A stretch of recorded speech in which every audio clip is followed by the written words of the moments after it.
폭염 경보가 열흘 넘게 이어지고 있는 전남 곡성에서 밭일을 하던 80대 노인이 숨졌습니다. 더위에 의한 열사병으로 추정되지만 어제 공개된 정부 통계에는 포함되지 않았는데요. 무엇이 문제인지 임지은 기자가 취재했습니다. 그제 오후 1시 50분쯤 전남 곡성 견면의 한 고사리밭에서 80대 여성이 숨진 채 발견됐습니다. 집에서 불과 150m 떨어진 밭에서 농사일을 하던 중 무더위 속에서 쓰러진 것으로 추정됩니다.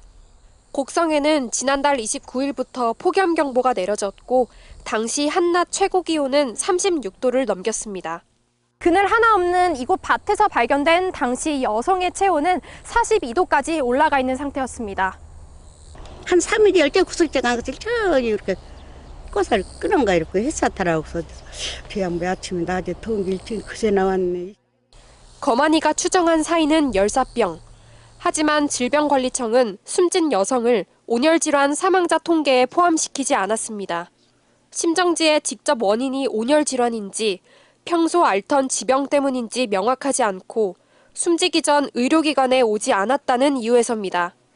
정부가 운영하는 감시체계는 응급실 내원자 기준이기 때문에 병원에 오지 못하고 현장에서 숨지면 통계에 잡히지 않는 겁니다.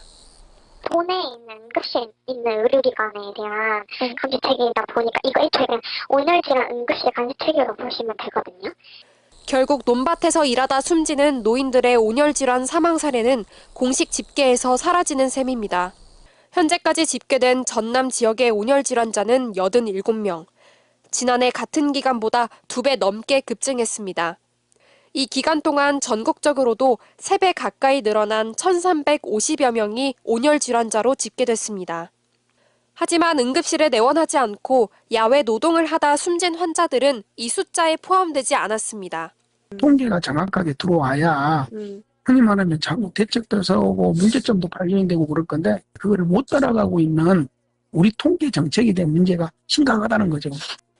전남대학교 병원에 따르면 올해 첫 온열 환자는 지난해보다 한 달이나 빨리 발생했습니다. 폭염 피해는 더 빨리, 더 많이 늘어나는데 정부 통계는 여전히 좁은 기준에 갇혀 있다는 지적이 나옵니다. MBC 뉴스 임지은입니다. 언제 어디서나 내 손 안의 뉴스. 광주 MBC 뉴스 유튜브 구독으로 함께하세요.